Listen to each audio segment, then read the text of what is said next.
Tapi aku ada satu pertanyaan lagi. Soalnya kemarin aku baru banget dengar ada kata-kata yang sampai aku bikin mikir banget sih, gara-gara dia orang ini tuh lagi ngebahas soal artis-artis, kreator-kreator yang pindah agama dari Kristen jadi ke Muslim or anything else gitu. Dan ada satu orang ini tuh ngomong kalau sebenarnya keluar dari Kristen atau pindah agama itu nggak benar-benar pindah agama, itu sama aja kayak orang lagi kehilangan imannya. Kalau dia mau balik ke Kristen lagi, dia tuh nggak perlu baptis lagi karena dia sebenarnya tetap Kristen. Itu tuh benar atau enggak sih, Kak, sebenarnya? Enggak. Kalau dia balik ke Kristen harus membaptiskan diri karena dia sudah menyangkal. Oh, Baptisan itu kan mempersatukan kita dengan Kristus. Ketika Kristus yang sudah diterima dalam baptisan itu dikeluarkan dengan murtad, maka dia harus dimasukkan kembali melalui baptisan itu. Murtad itu artinya kan keluar. Nah, dia keluar dari karunia Allah. Dan ketika dia memutuskan untuk masuk kembali ke dalam kasih karunia itu, dia harus melalui pintunya, yaitu baptisan.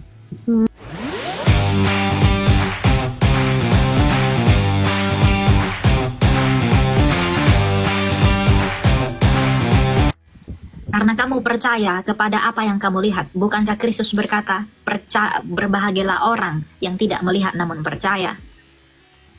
Ada juga tertulis dalam Alkitab, carilah dahulu kerajaan Allah maka semuanya ditambahkan kepadamu. Kerajaannya itu dulu cari. Apa yang di dalam kerajaannya itu dulu yang kamu cari.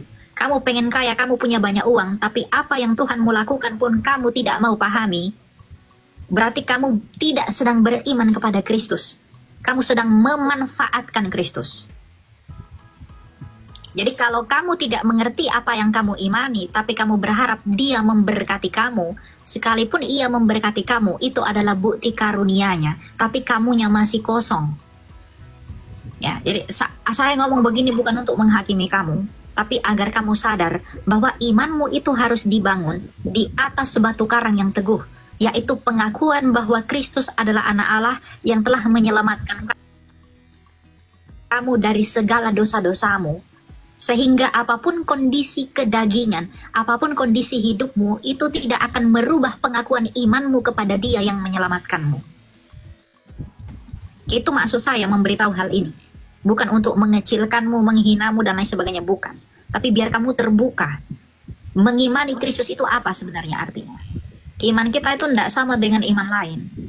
Kalau iman lain, mengiman itu hanya pengen kaya, mengiman itu hanya pengen dapat ini, dapat itu, dapat apa segala macam keinginan dagingnya, maka kekristenan jauh dari definisi itu. Ya, jadi saran saya, kamu terus mencari Tuhan, kamu berdoa kepada Tuhan, akui dosamu, rendahkan dirimu, minta pertolongan Tuhan, dan pelajari apa yang Tuhan mau lakukan, agar cintamu semakin bertumbuh kepada Dia. Ya. Ketika cintamu bertumbuh kepada Dia, disitulah kamu akan bersyukur apapun keadaan hidup. Gitu ya? Ya, Biar iman kita itu seperti imannya Ayub. Sekalipun Ayub ketika kaya dia memuji Allah, ketika dia kehilangan semuanya dia tetap memuji Allah. Begitu ya? Ya. Itu yang terpenting. Oke, kita lanjut ya. Ya. Semangat selalu ya Pak ya.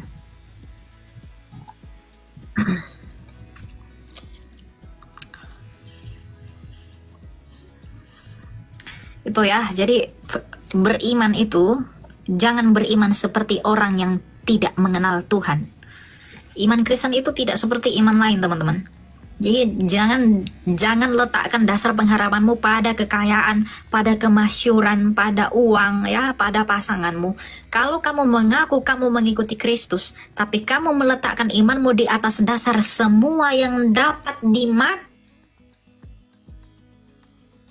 oleh binatang rayap dan hal-hal yang ada di dunia ini, kamu tidak sedang mengikuti Kristus. Kamu berkatnya Kristus itu. Ya, jadi kalau kamu mengikuti Kristus hanya oleh karena berkat-berkat jasmaninya tapi melupakan siapa pribadinya, berarti kamu memang tidak mengenal Dia. Ya, hal ini saya katakan supaya kita semua yang mendengarkan ini menjauhkan diri dari pengajaran-pengajaran kemakmuran. Karena kasusnya akan seperti tadi. Ketika kemakmuran itu tidak ada di dalam kamu, ya, akhirnya apa? akhirnya imanmu jadi turun.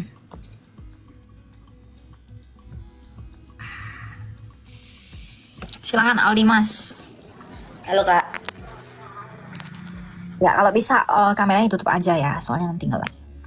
Ya Kak, ya Kak. Oke, silakan Kak. Mau tanya apa? Jadi ini Kak.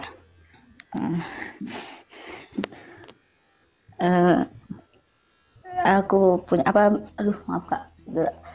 Aduh.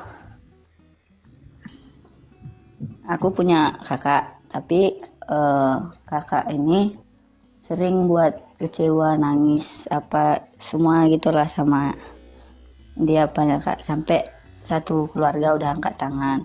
Terus kalau misalnya gimana lah ya, hati kita tuh udah patah sama dia Kak, tapi kita tetap walaupun udah dikecewakan berkali-kali, rasa sayang itu tetap kan pasti ada sama saudara sendiri Kak. Terus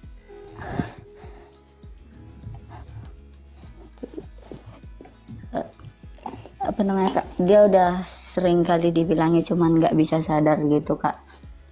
Dia tahu tapi nggak sadar-sadar. Itu kayak mana mendoakannya tuh Kak? Tuh butuh doa gitu Kak. Ya, nggak ada doa khusus untuk itu. Tapi kamu doakan tiap hari dengan tulus bersama dengan keluarga. Minta Tuhan yang mengubahkan dia, agar minta Tuhan yang mengaruniakan dia hati yang seperti hatinya Kristus sendiri.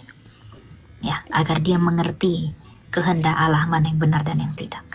Gitu. Ya, kalau kalian udah sabar itu bagus. Tapi doakan dia dengan tekun, karena doa orang benar yang bersungguh-sungguh hati, apabila didoakan itu besar kuasanya. Jadi berdoalah sungguh-sungguh sampai kalian melihat dari doa itu ya. Ya Kak, ada juga apa Kak, kayak rasa takut sama hal-hal buruk yang belum terjadi gitu Kak. Cuman takut aja gitu Kak, sesuatu yang belum terjadi. Kalaupun Tuhan izinkan sesuatu yang buruk terjadi, itu untuk menegur dia. Jangan takut dengan hal buruk. Hal buruk itu nggak apa-apa diterima kalau itu membawa kita semakin dekat dengan Allah.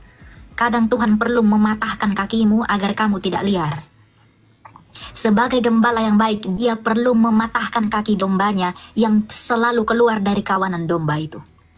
Jadi kalaupun Tuhan izinkan kita memperoleh yang buruk, demi tidak hilangnya keselamatan kekal kita dari yang daripadanya, itu tidak akan pernah jadi masalah. Ya, makanya saya katakan berimanlah dengan benar seperti imannya Ayub, agar apapun kondisi hidupmu tidak mempengaruhi iman kita. Ya, baik yang kita dapat, beriman tetap. Buruk yang kita dapat, beriman tetap. Tapi percayalah, kalau Tuhan melihat ketulusan hatimu, Tuhan melihat kesetiaanmu di dalam Dia, apapun keadaan hidupmu, Tuhan akan memulihkan kamu cepat atau lambat. Dan pastinya menurut waktunya Tuhan sendiri. Sama seperti Ayub, telah Tuhan izinkan memperoleh hal yang buruk, tapi pada akhirnya Tuhan pulihkan. Karena dia setia di dalam jalannya Tuhan. Jadi kalau kamu katakan saya takut hal yang buruk terjadi, jangan kehendakmu, jangan kemauanmu yang harus dituruti Tuhan, tapi biarlah kehendak yang terjadi. Dalam doa yang diajarkan Tuhan Yesus sendiri, dalam doa Bapa kami, dia mengajarkan kita, Bapa kami yang di surga, dikuduskan namamu, datanglah kerajaan-Mu, jadilah kehendak-Mu. Artinya kalau kita berdoa kepada Allah, kehendak dia yang terlebih dahulu harus kita kedepankan, baru kehendak kita.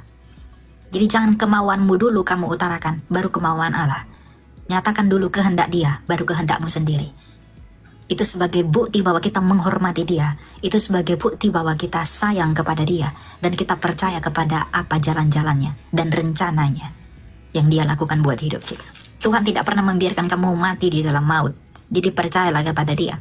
Keinginan Allah bukan kematian. Keinginan Allah adalah kehidupan. Bukan di bumi ini, tetapi di langit bumi yang baru yang akan datang. Ya, jadi kalau kamu katakan nanti Tuhan tidak izin, kami takut hal yang buruk akan terjadi, biar itu terjadi. Kalau itu Tuhan izinkan untuk membawa dia lebih dekat kepada Allah, nggak apa-apa. Memang kalau orang terlalu bandel, orang terlalu nakal, Tuhan perlu tabok, Tuhan perlu patahkan kakinya agar dia tetap bersama dengan kawanannya sendiri. Karena Kristus itu adalah gembala agung. Ya, bagi orang yang imannya anak-anak itu susah menerima pernyataan saya ini. Tapi bagi orang yang sudah mengerti bagaimana perjalanan kitab suci, mereka akan dapat menerima. Dan tentu orang yang bisa menerima hal ini hanyalah orang-orang yang rendah hati, yang berserah, bukan orang yang keakuan di hadapan Allah. Jadi, kamu berdoa kepada Tuhan, biar Tuhan mengaruniakan saudaramu hati yang mau berubah dan bertobat di hadapan Allah. Kalaupun tidak, kamu belum melihat perubahan pada dia, kamu tetap berdoa biar Tuhan sendiri yang mendatangi dan berperkara dengan dia. Itu saja. Kamu tidak berhak menghakimi dia, kamu hanya punya hak untuk mendoakan dia. Itu, ya? Ya Kak, ya. Makasih banyak Kak. Ya, oke. Itu aja ya Kak. Yup.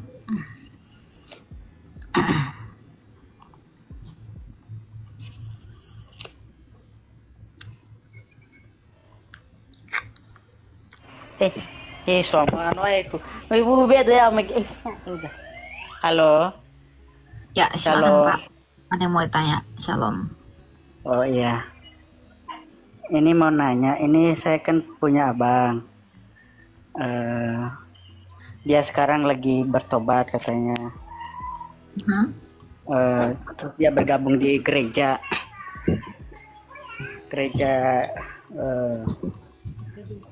apa ya? GPDI kan bukan. Terus si pendeta itu bilang ke dia 6 tahun yang lalu Tuhan telah pilih dia gitu.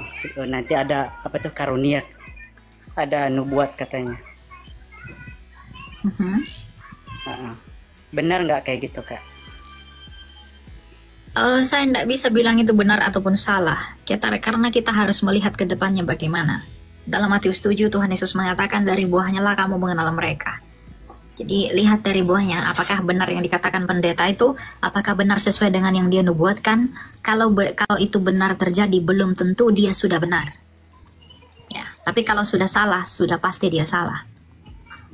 Jadi kita belum bisa menyimpulkan untuk saat ini. Lihat apa yang dia nubuatkan, apa yang dia perkatakan dalam nubuatannya itu, baru nanti kita bisa menilai dia. Itu ya. Untuk sekarang nggak boleh. Oh, nggak bisa 100% ya gitu dipercaya gitu. Ya. Tapi bisa terjadi juga nggak itu? Bisa terjadi, bisa nggak, tergantung Pak. Berarti emang ada juga ya apa tuh karunia penyembuhan gitu ya, bisa nyembuhin orang gitu. Ada. Ada ya. Tuhan bernubuat dan lain sebagainya itu ada. Tapi harus dilihat dari buahnya, bener nggak? Iya, tapi abang saya ini pernah menikah sebelumnya. Terus dia cerai. Terus nikah lagi yang nikahinnya itu yang pendeta yang baru ini dia ketemu sekarang gitu. Iya, nanti lihat nanti ya. Tuhan yang akan mengadili itu. Saya tidak bisa menghakimi. Oh iya. Oke, terima kasih Kak. Oke, ya, kita lanjut ya.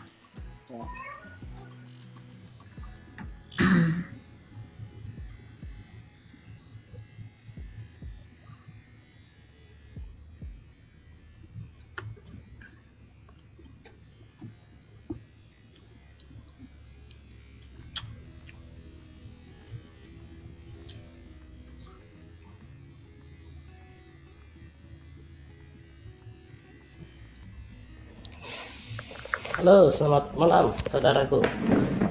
Ya, malam Pak. Pak, Iya, silakan. jadi luar biasa sekali bagaimana caranya saudara menjelaskan, memberikan pemahaman bagi saudara-saudara kita yang bertanya atas kelemahan iman atau kurangnya iman karena berkat. Jadi saya apresiasi luar biasa sekali, dan saya juga mendapatkan banyak pelajaran dari apa yang diberikan oleh Pak, itu Jadi, berisik banget Pak. Itu lagi di mana itu? di rumah. Ya, jangan melakukan apapun selain lihat HP. Ya, jadi saya hanya mau membantu atau memberikan pengalaman pribadi kepada saudara tadi. Saudara ya, mudah-mudahan masih ada di dalam menonton ini, Roy dan Aldi Mas itu. Boleh, saudara? Iya, jangan lama ya Pak ya. Kita masih banyak yang mau Ya, tanya nih Pak ya Ustadz. artinya, iya karena ini berkaitan dengan apa yang mereka pertanyakan. Saudara Roy mengatakan imannya lemah karena ekonomi, ya. Bahkan berbanding terbalik dengan keadaan saya yang lalu. Jadi saudaraku, saya ini mantan pemakai narkoba 10 tahun lebih. Jadi dalam posisi itu saya berkelimpahan kalau masalah ekonomi. Cuman saya tidak bisa mendapatkan kebahagiaan jika saudara Roy tadi mengatakan karena ekonomi dia lemah iman. Ya, bahkan berbanding terbalik, saya mendapatkan kelegaan, sukacita di saat saya bertobat. Ya, jadi termasuk dengan baru saudara kita yang bertanya bahwa ada saudaranya Aldi Mas itu, bahwa saudaranya yang sudah jauh, terlalu jauh mungkin, dan mereka khawatir tentang dosa yang mereka perbuat.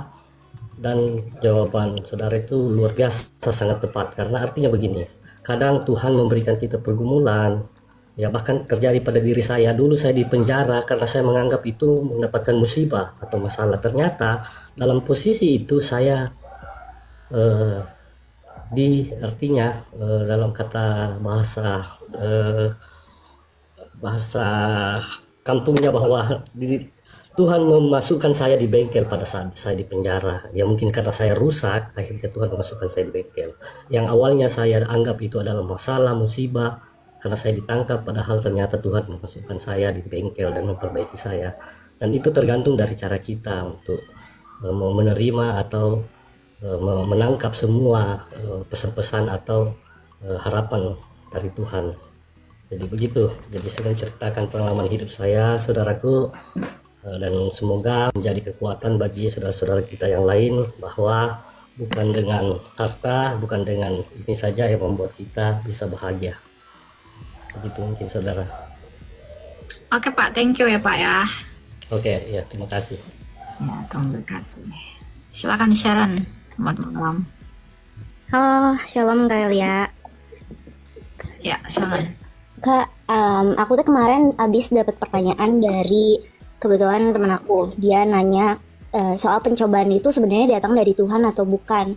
Terus aku nggak tahu sih aku benar atau enggak ngejelasinnya, tapi aku ngambil dari kitab Yakobus sih. Di Yakobus 1 ayat 13 itu kan sempat ada omongan jangan pernah bilang pencobaan itu datangnya dari Tuhan. Dilanjut di ayat ke-14-nya itu pencobaan itu datang oleh keinginan diri sendiri. Loncat ke ayat 17-nya itu kan ngomong soal hal baik itu datangnya dari atas atau dari Tuhan. Nah, dari situ tuh dia kayak oke, nangkep nih Kak. Tapi endingnya tiba-tiba dia lanjut ke ayat di 1 Korintus 10 ayat 13 yang ngomong pencobaan-pencobaan yang kamu alami itu ialah pencobaan yang biasa, yang tidak melebihi kekuatan manusia. Terus dia jadi kayak nanya lagi, berarti sebenarnya pencobaan dari Tuhan dong. Terus karena aku belum begitu nyampe sana lah baca ngedalamin Alkitabnya, jadi aku bilang aku nggak berani nih ngejelasin soal ini karena ya takutnya salah jelasin aja sih. Nah, ada gak sih Kak penjelasannya soal si 1 Korintus 10 ayat 13 ini? Ya memang pencobaan itu bukan dari Tuhan, tapi kalau pencobaan-pencobaan itu terjadi, Paulus mengatakan itu pencobaan biasa. Yang artinya Tuhan izinkan pencobaan itu, tapi bukan dari dia datangnya pencobaan itu. Ya, jadi apakah pencobaan datang dari Tuhan itu? Tidak. Tuhan tidak pernah mencobai. Tapi Tuhan mengizinkan kita dicobai dalam maksudnya untuk menguji kita. Sama seperti Ayub. Tuhan diizinkan untuk dicobai si jahat. Tetapi Allah dalam peristiwa yang sama itu untuk menguji imannya Ayub. Jadi apakah Allah mencobai? Tidak. Oke, terima kasih Kak Elia. Tapi aku ada satu pertanyaan lagi. Soalnya kemarin aku baru banget dengar ada kata-kata yang sampai aku bikin mikir banget sih. Gara-gara dia orang ini tuh lagi ngebahas soal artis-artis, kreator-kreator yang pindah agama dari Kristen jadi ke Muslim or anything else gitu. Dan ada satu orang ini tuh ngomong kalau sebenarnya keluar dari Kristen atau pindah agama itu nggak benar-benar pindah agama, itu sama aja kayak orang lagi kehilangan imannya. Kalau dia mau balik ke Kristen lagi, dia tuh nggak perlu baptis lagi karena dia sebenarnya tetap Kristen. Itu tuh benar atau enggak sih Kak sebenarnya? Enggak. Kalau dia balik ke Kristen harus membaptiskan diri karena dia sudah menyangkal. Oh. Baptisan itu kan mempersatukan kita dengan Kristus. Ketika Kristus yang sudah diterima dalam baptisan itu dikeluarkan dengan murtad, maka dia harus dimasukkan kembali melalui baptisan itu. Murtad itu artinya kan keluar. Nah, dia keluar dari karunia Allah, dan ketika dia memutuskan untuk masuk kembali ke dalam kasih karunia itu, dia harus melalui pintunya, yaitu baptisan. Kalau dikatakan tidak perlu dibaptis, itu salah. Harus dibaptiskan kembali. I see. Ya. Gitu aja sih Kak, aku pengen tahunya. Terima kasih banyak ya Kak. Oke, ya. Tuhan Yesus memberkati. Tuhan berkati.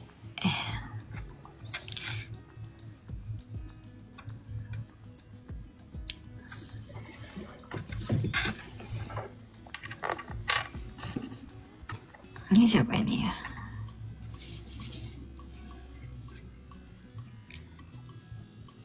Kok nggak ada?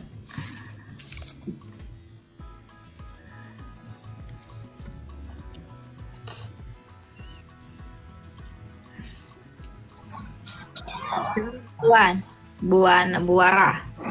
Ya, halo Kak. Ya, silakan, mau tanya apa? Apa yang mau tanya?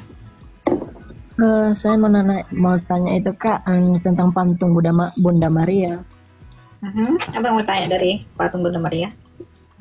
Kenapa di kaki Bunda Maria di patungnya itu kan ada ular Kak? Ada Ada apa? Ada gambar ular di patung Maria itu Kak. Itu kamu boleh tanya ke orang Katolik, karena itu teologi Katolik ya. Saya bukan Katolik. Jadi iya. mengapa ada ular di bawah kakinya Maria? Itu karena saya kurang tahu apa teologi Katolik tentang itu. Tapi saya merasa bahwa Maria itu disimbolkan sebagai orang yang bisa mengalahkan ular itu. Tapi kalaupun dipahami demikian, saya tidak mengimani itu. Ya, karena yang mengalahkan ular itu adalah Kristus sendiri melalui kebangkitan. Oke Kak, terima kasih. Katolik ya.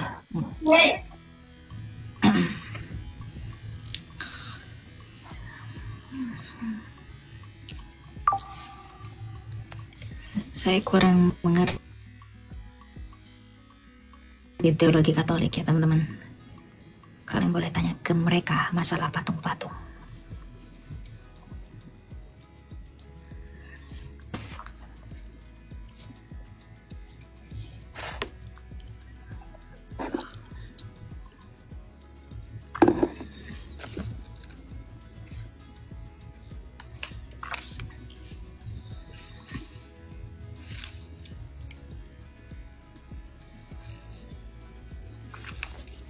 Ini siapa ya?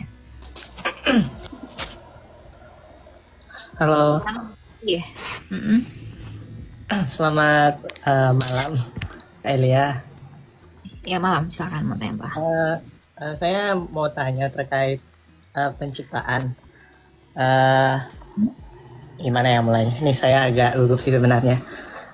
Saya ingin tanya, kalau di dalam Kejadian 1 kan, saya boleh bacakan dulu nggak sih? Saya agak lupa. Kayaknya. Kalau Kejadian 1 kan bilang ayat 1 dan 2, pada mulanya Allah menciptakan langit dan bumi. Bumi belum berbentuk dan kosong, gelap gulita, meliputi samudra semesta, dan roh Allah melayang-layang di atas permukaan air. Pertanyaan saya, kalau di hari penciptaan kan setahu saya ya tidak disebutkan secara spesifik air diciptakan pada hari yang keberapa. Nah, apakah air itu tidak diciptakan, artinya sudah ada gitu? Itu mungkin yang pertama ya. Pertanyaan saya yang kedua, mungkin ada penciptaan yang tidak tertulis ya, maksudnya kayak mungkin ini udah agak jauh ya, tapi kayak malaikat kapan diciptakan? Apakah setelah penciptaan yang Kejadian 1, apa sebelum atau sesudah, gimana? Itu aja sih. Ya. Kan ketika dikatakan pada mulanya Allah menciptakan langit dan bumi itu Uranus itu dia bentangkan. Lalu bumi itu juga dia bentuk. Tetapi dasar dari bentukan bumi ini itu apa? Dalam bahasa Ibrani di sini dikatakan pada mulanya Allah menciptakan langit dan bumi. Bahasa Ibraninya adalah Bereshit bara Elohim et hasyamayim ve et haaretz. Hasamayim. Samayim ini bisa dipahami langit, bisa juga samayim. Samayim ini artinya di sana ada air. Samayim itu langit, samayim itu bisa di sana ada air. Jadi memang ketika langit dan bumi ini Tuhan bentangkan, Tuhan sudah taruh air di sana. Maka dari air inilah Tuhan menjadikan bumi dan segala sesuatunya. Ini dikonfirmasi oleh Petrus dalam 2 Petrus 3 ayat 5. Dikatakan demikian, mereka sengaja tidak mau tahu bahwa oleh firman Allah langit telah ada sejak dulu dan juga bumi yang berasal dari air dan oleh air. Jadi memang bumi ini Tuhan bentuk dari air, dari roh Allah yang melayang-layang di atas permukaan air tadi, gitu. Jadi apakah memang air sudah ada waktu itu? Ya, dia sudah jadikan air itu. Terima kasih. Ada lagi mau tanya? Oh, yang kedua tadi Kak, yang terkait penciptaan sih, kayak mungkin malaikat itu apakah diciptakan sebelum atau sesudah, atau kenapa tidak dituliskan seperti itu? Maksudnya kan saya sendiri kan guru sekolah minggu ya di gereja saya, dan waktu saya menyampaikan firman tentang hari-hari penciptaan, ya saya khawatir waktu gimana ya kalau misalkan ada anak-anak yang tanya kayak contoh yang misalkan kok malaikat itu diciptakan sebelum atau sesudah, karena kan kalau kita lihat di hari penciptaan dari hari pertama sampai hari ke-6 kan apa ya bilangnya, tidak dituliskan ya, kayak pertanyaan-pertanyaan seperti itu. Mungkin tidak ditanyakan mereka, tapi saya bertanya-tanya kayak seperti itu. Itu apakah sebelum atau sesudah penciptaan atau gimana ya Kak? Ya, kamu perlu ketahui bahwa di sini penciptaan langit dan bumi. Malaikat itu bukan di langit dan bumi ini. Jadi mengenai mereka penciptaannya kapan? Ya sebelum ini. Karena kejatuhan malaikat pun itu ketika bumi ini belum diciptakan. Tapi dia sudah dilemparkan ke langit. Jadi kalau dikatakan konteks Alkitab ini tidak menyebut malaikat diciptakan, memang betul. Alkitab ini khususnya penciptaan langit dan bumi saja. Gitu. Jadi kapan malaikat diciptakan? Sebelum langit dan bumi, malaikat sudah diciptakan oleh Allah. Karena malaikat itu adalah pesuruhnya Allah yang ada bersama-sama dengan Allah. Jadi malaikat sudah ada sebelum langit dan bumi ini. Jadi di luar apa ya, di konteks kejadian 1 ini ya, berarti sebelum hari penciptaannya ya, gitu ya. Ya, sebelum penciptaan langit dan bumi malaikat sudah ada. Oke, mungkin itu aja. Terima kasih Kak Elia. Tuhan Yesus memberkati. Itu berikan semangat ya. Kamu melayani apa? Sekolah minggu? Iya, saya di GKI, Gereja Kristus ya. Saya reform. Oke. Semangat ya, melayani ya. Ya, Tuhan berkati.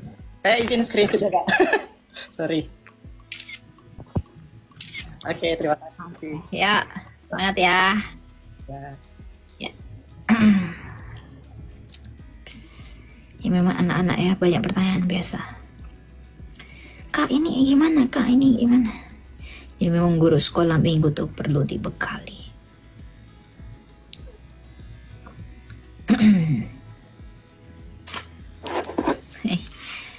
Ada si Mahjong. Ini nggak blunder judulnya, enggak. Yesus lah sang Muhammad itu. Jangan kau pikir Muhammad itu nabimu. Tidak ada tempat di sini buat nabimu. Di sini hanya berbicara kebenaran, bukan kesesatan.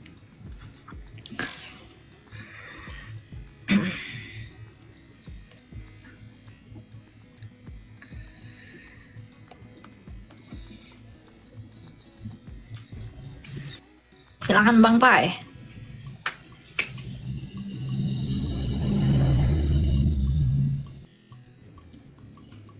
Oke.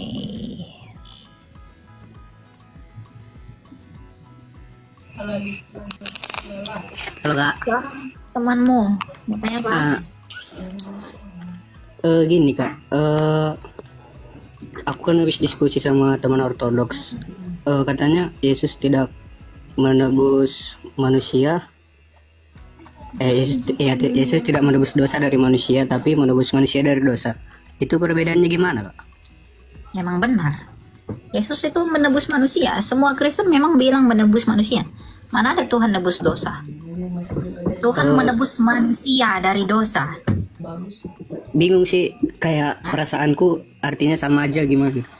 Oh enggak, arti menebus itu apa? Menebus, membayar. Bukan, menebus itu artinya apa? Membayar itu yang dilakukan, tujuannya adalah apa? Menebus itu syarat, tujuannya apa? Ya biar lunas. Melunasi itu juga syarat. Untuk apa tujuannya? Saya misalnya punya barang ke kamu, lalu saya tebus. Saya bayar ke kamu, tujuan saya apa? Mengambil hak milik gitu. Ya udah, berarti menebus itu artinya mengambil kembali. Nah, Tuhan Yesus mengambil yang Tuhan Yesus ambil itu manusianya atau dosanya?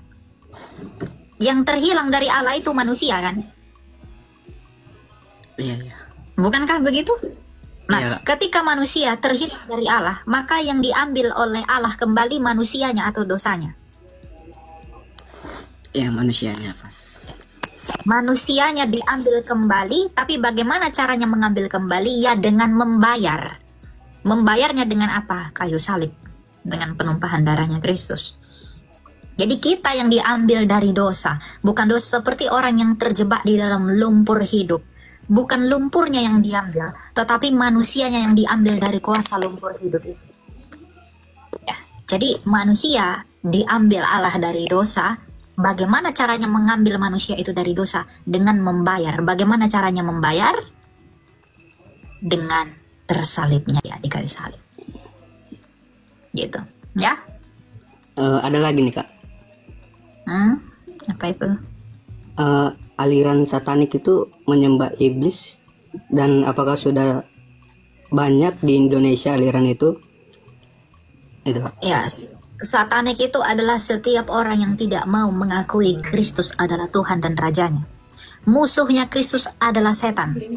Sekalipun mereka dibungkus oleh paham agama apapun itu, tapi kalau mereka tidak mau di dalam jalannya Kristus, bagi kita, orang yang di luar Kristus adalah orang yang memberi dirinya bagi lawannya Kristus, yaitu si iblis. Ya, jadi satanik itu bukan hanya yang melabeli dirinya satanik, tapi setiap orang yang melawan Kristus, setiap orang yang menghujat Kristus, setiap orang yang memutuskan untuk mengolok-olok Kristus, itu adalah orang-orang yang sekawanan dengan lawannya Kristus, yang tak lain adalah antikristus, yaitu iblis. Jadi hati-hati, malaikat terang. Kamu mute dulu, itu berisik, itu mengganggu saya. Ya, yang disebut dengan satanik itu bukan hanya setiap orang yang mengaku dirinya satanik, tapi satanik itu adalah orang yang membuat dirinya menjadi sekutu lawannya Kristus. Lawannya Kristus apa? Iblis sendiri. Jadi orang yang tidak bersatu dengan tahta sucinya Kristus itu adalah bagian dari lawannya Kristus, yang adalah iblis. Dan iblis ini unik. Mereka menyebut iblis ini menimbulkan banyak sekali kepercayaan kepada batu-batu, kepada pohon-pohon, kepada yang katanya ini itu dan lain sebagainya. Ya, jadi iblis ini berusaha mengaburkan pandangan orang tentang Kristus dengan menciptakan banyak Tuhan-Tuhan di dunia ini dan membuat ideologi yang mirip dengan Kristus, padahal sebenarnya di baliknya semua adalah si jahat. Karena dari semua agama, dari semua kepercayaan yang telah berhasil mengalahkan kematian, yang telah berhasil menaklukkan kematian, itu hanya Kristus Yesus dari Nazaret. Di luar dia, semuanya ditawan oleh kematian yang adalah kuasanya iblis. Tapi Kristus yang memang bukan dari iblis, ia mengalahkan iblis itu melalui kebangkitannya. Jadi setiap orang yang tidak percaya kepada Kristus, yang tidak percaya kepada kebangkitan yang ada pada Kristus, artinya mempersekutukan diri kepada mereka yang tidak di dalam kuasa kebangkitan, yang artinya mereka percaya kepada lawannya Kristus sendiri.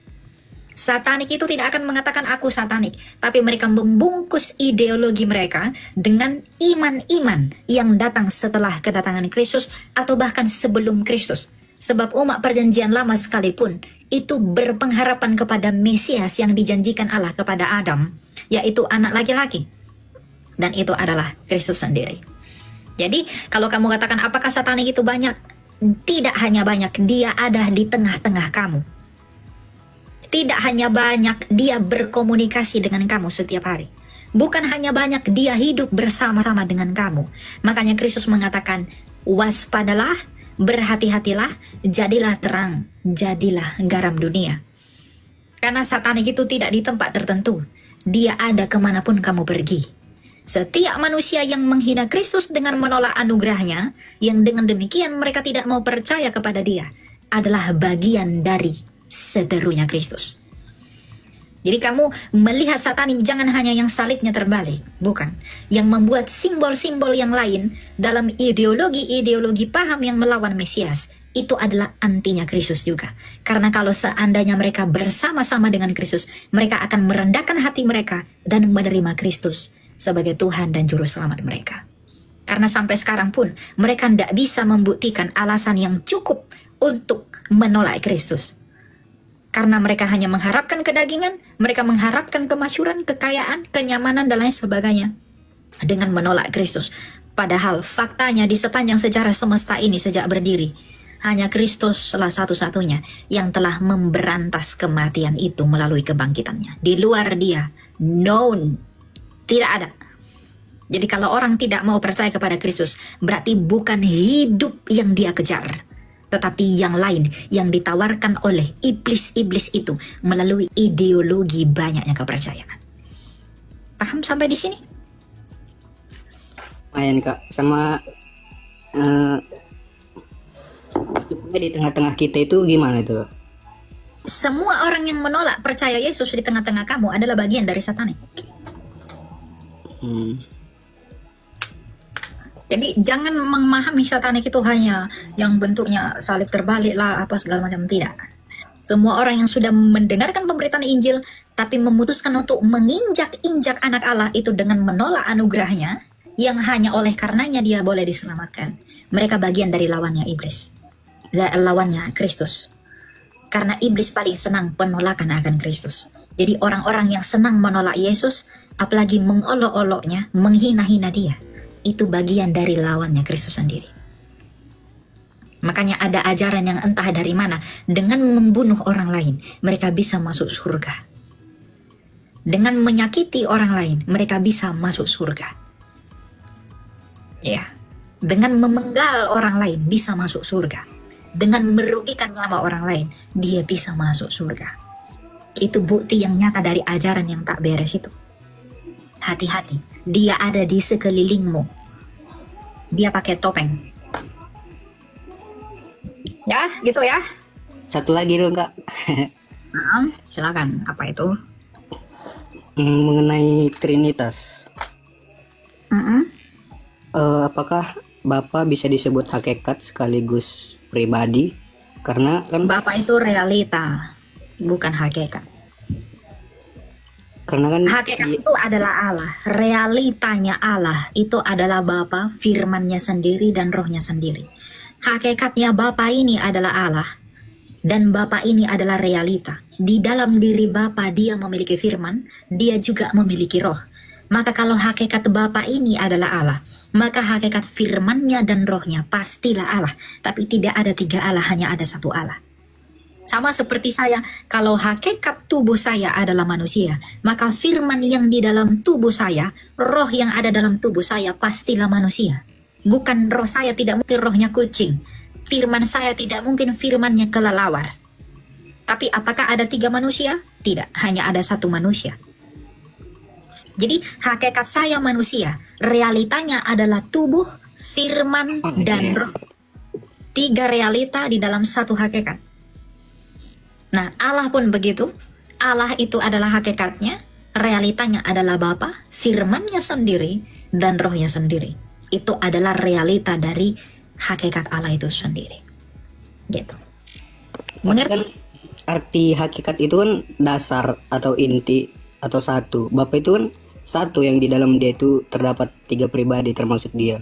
Enggak ada di dalam Bapa terdapat tiga pribadi. Di dalam Allah ada tiga realita. Allah itu siapa? Bapa, firman-Nya, Roh-Nya sendiri. Bapa, firman-Nya Bapa. Allah itu siapa? 1 Korintus 8 ayat 6. Allah itu adalah Bapa. Nah, Yesus ini siapa? Yesus ini adalah firman-Nya Bapa. Roh Kudus ini siapa? Rohnya Bapa. Jadi kalau Bapa adalah Allah, maka firman yang di dalam Bapa pastilah Allah, roh yang di dalam Bapa pastilah Allah. Firman itulah Roh Kudus, firman itulah Yesus, rohnya itulah Roh Kudus. Ngerti? Firmannya kan di dalam Bapa kan, Kak. Contohnya kayak tadi tubuh kakak, pikiran atau omongan kakak itu kan di dalam kakak gitu.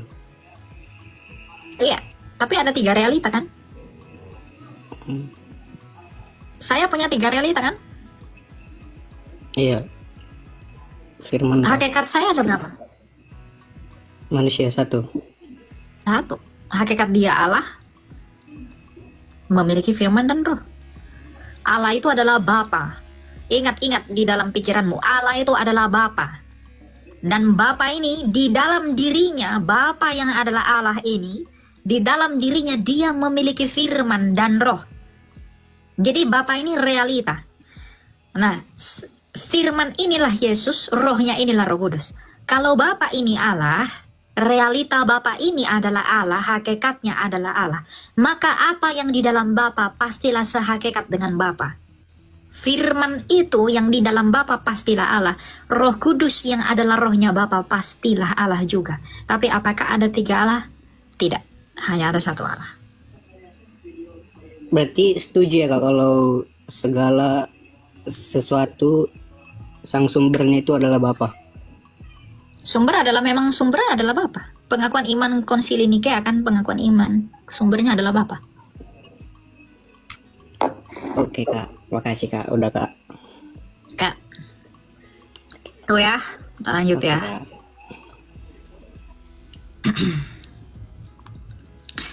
Jadi sumbernya itu adalah Sang Bapa yang Maha Kuasa itu.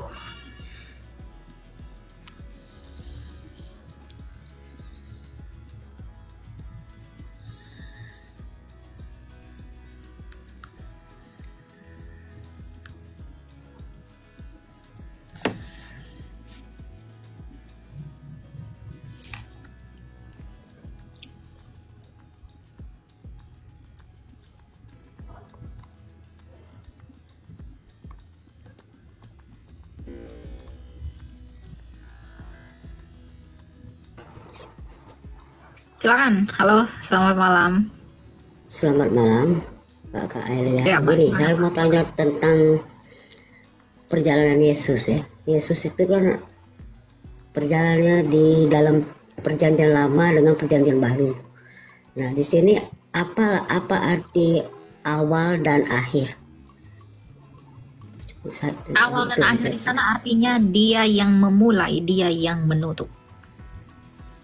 Kan segala sesuatu dijadikan oleh firman Yohanes 1 ayat 3. Lalu nanti kemudian akan diakhiri juga oleh sabda itu. Itulah Yesus. Tapi sebelum semuanya itu ada, dia sudah ada. Di dalam kekekalan bersama dengan Bapanya.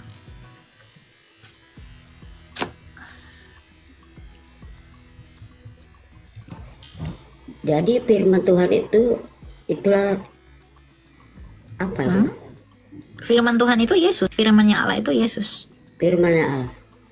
Berarti kita harus panjang ya mempelajari, maksud saya itu mempelajari, memperdalam tentang firman itu. Ya. Harus mau mencari. Kalau nggak mencari nggak mendapat. Makanya carilah dulu. Pernah, ya, Tuhan Yesus kan pernah dia bilang, akulah Tuhan. Pernah dia bilang. Maksud saya tuh gimana ya? Iya. Di dalam perjalanan hidup.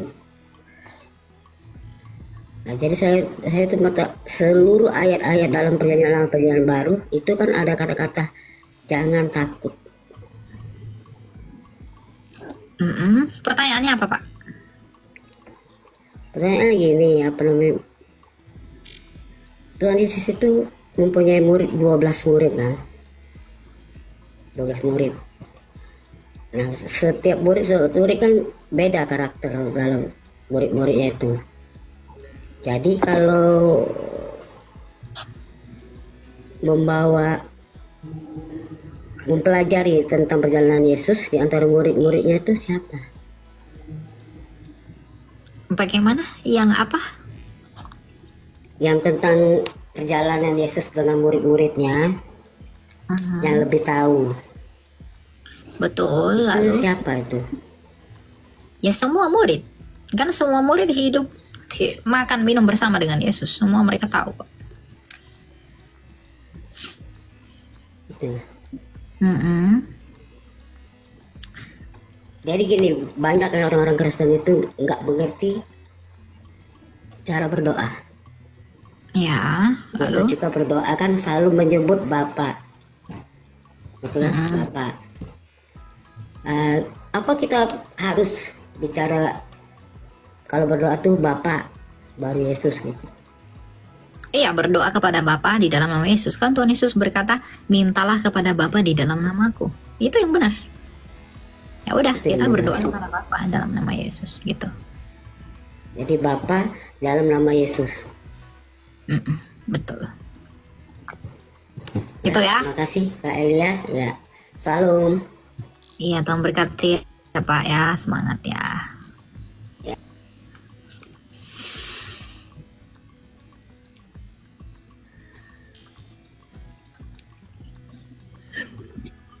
Silakan Rizky, malam.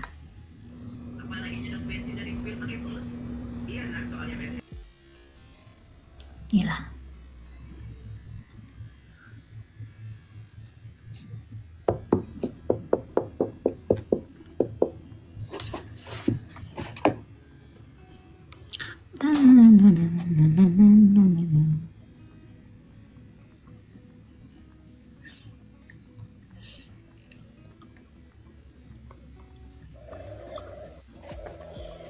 Silakan Yuyu. Hai Kak. Ya, halo, silakan mau tanya apa? Halo Kak. Sabar, Sudiman, sabar. Ya, silakan Yuyu. Kak, aku mau nanya, aku kan punya mantan, dia kan Islam.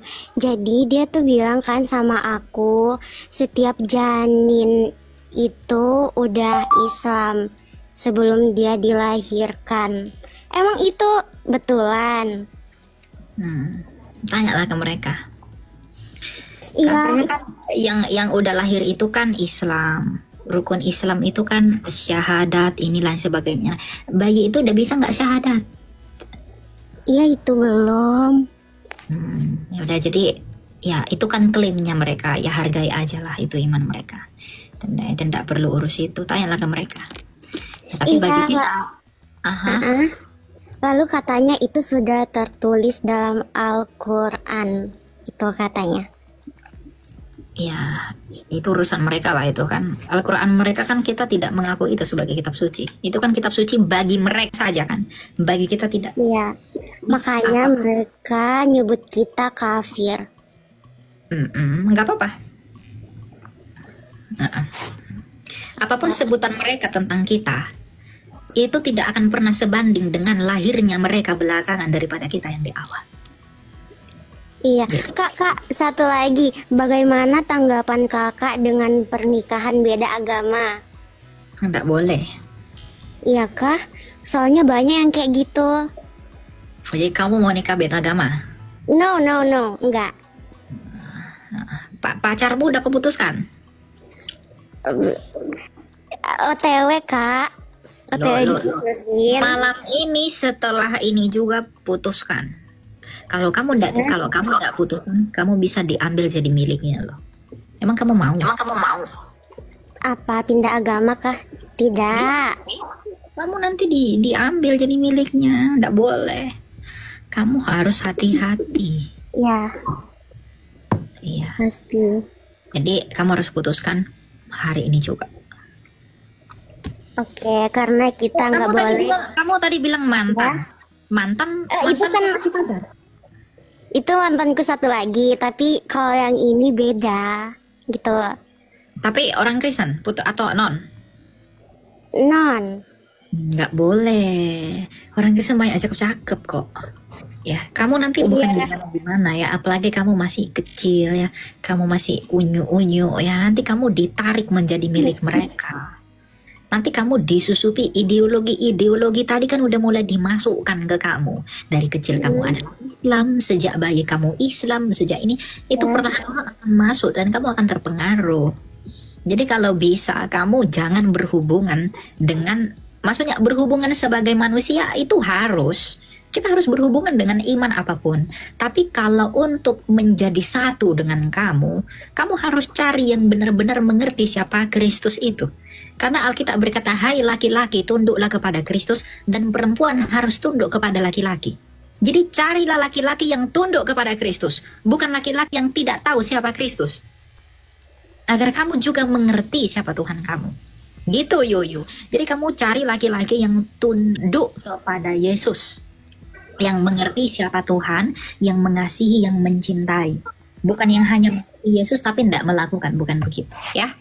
Jadi Elia ngomong sama kamu, biar kamu cari yang lain, cari yang baik. Oke? Oke, Kak. Ya gitu ya. Ya, makasih. Kamu umur berapa sih sekarang? 18 dong.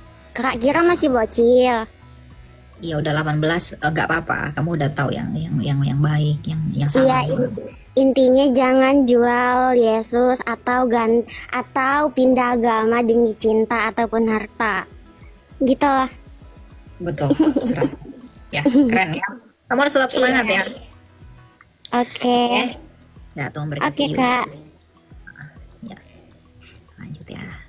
Silakan Sudiman. Kak, ya salam. Ini aku mau bertanya Kak, lebih ke ini sih, pendalaman Alkitab sih Kak, tentang Adam dan Hawa ini. Adam dan Hawa kan punya keturunan Kain dan Habel nih kan Kak. Terus gimana sih Kak, Kain dan Habel punya keturunan kembali kayak gitu Kak? Dari mana orang itu menikah dengan siapa kayak gitu Kak? Ya dengan ininya lah, dengan keturunan Adam. Keturunan Adam. Yang di Alkitab cuman Kain dan Habel yang ada Kak. Siapa bilang? Oh iya Kak. Oh iya, jangan bilang iya. Baca coba Kejadian 5 ayat 4. Coba. Buka dulu Alkitabmu. Jangan keluar dari aplikasi, buka Alkitab kertasmu. Ya. Lagi Kak. Ketinggalan. Gak apa-apa lah ya. Ini di mana kok emang? Lagi ini Kak, di rumah teman. Rokokmu nggak pernah kau lupakan, tinggal Alkitabmu tinggal. Oh, kok ke rumah teman ya? Oh iya. Iya di rumah teman. Oke. Kejadian 5 ayat 4 ya. Umur Adam masih 800 tahun lagi setelah mendapat Set. Ia juga mempunyai anak laki-laki dan perempuan. Jadi siapa yang dilahirkan oleh anak laki, siapa yang dikawini oleh Kain dan Set? Karena Habel udah mati, maka penggantinya adalah Set, yaitu anak-anak perempuannya Adam. Karena di Kejadian 5 ayat 4 dikatakan bahwa anak-anak Adam itu memperanakkan anak laki-laki dan perempuan. Jadi siapa yang dikawini? Anak-anak perempuannya Adam. Berarti dulu bisa dong kawin saudara, boleh. Larangan kawin saudara itu sejak zamannya Musa di dalam Torah. Sebelum itu mereka memang kawin saudara.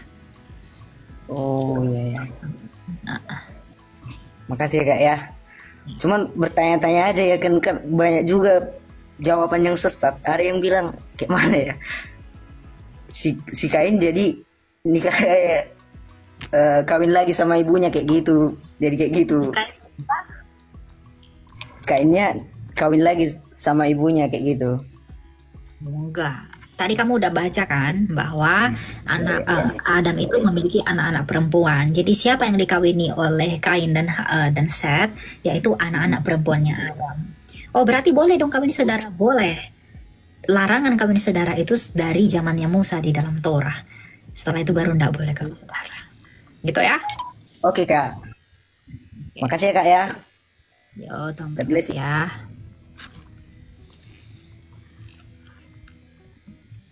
Tuhan memberkati.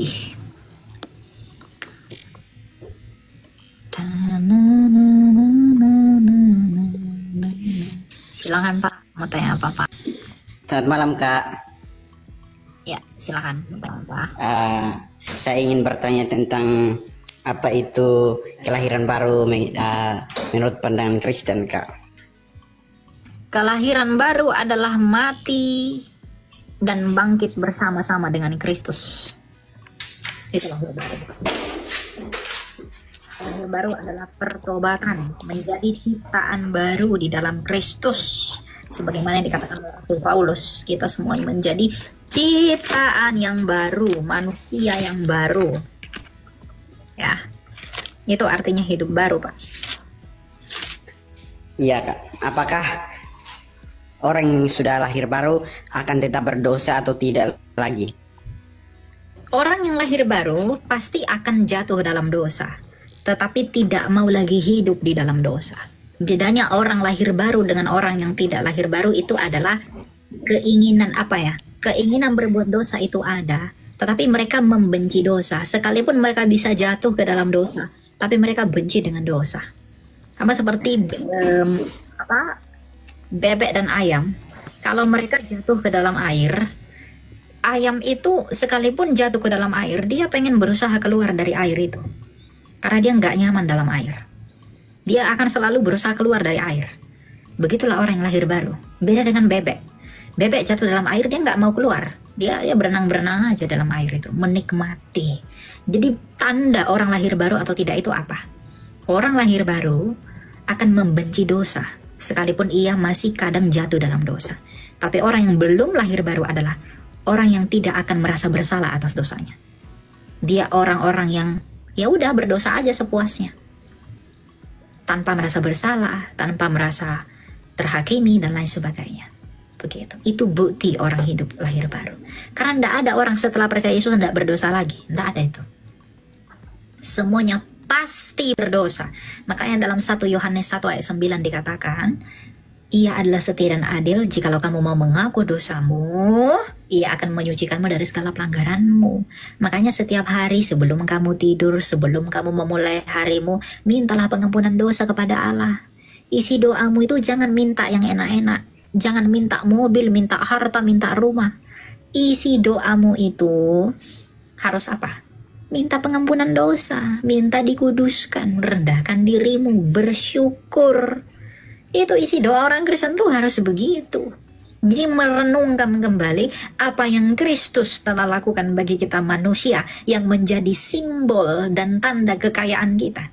Berkat terbesar itu bukan kekayaan, Pak. Berkat terbesar itu bukan anak. Berkat terbesar bukan rumah.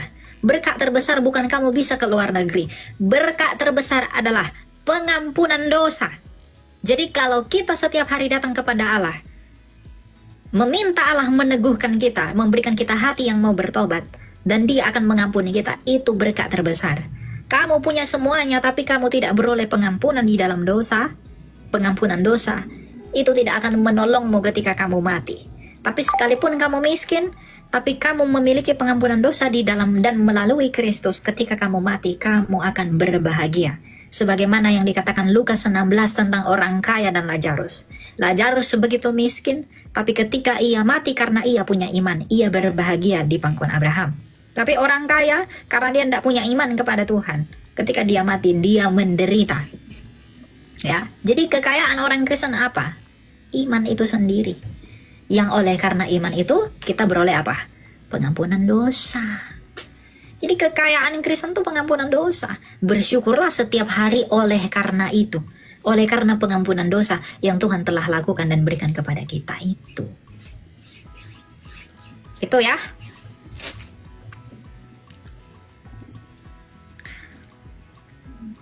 Gitu Pak, Mr. Lonely. Halo? Bah. Oke lah, kita lanjut ya. Jadi gitu ya. Jadi berkat terbesar kita adalah pengampunan dosa. Bersyukurlah tiap hari karena itu. Menangislah karena kamu melihat Tuhan. Silakan Immanuel.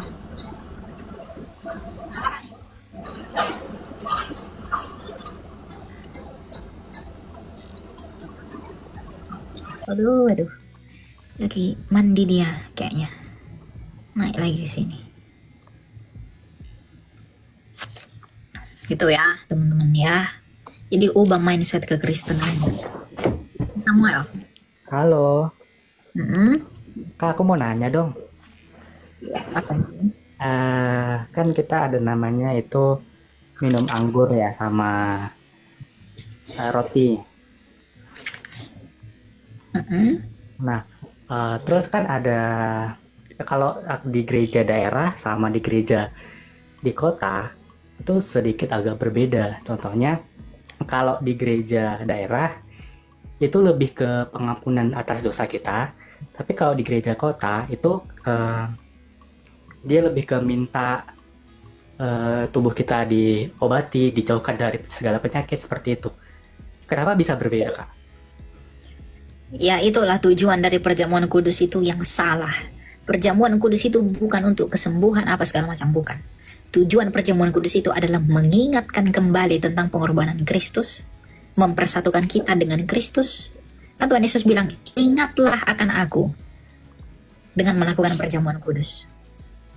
Jadi perjamuan kudus itu, dengan perjamuan ini kamu akan sembuh dari penyakit, kamu akan kaya, kamu akan diberkati, kamu menjadi kepala, bukan ekor, kamu menjadi ini. Bukan itu makna perjamuan kudus.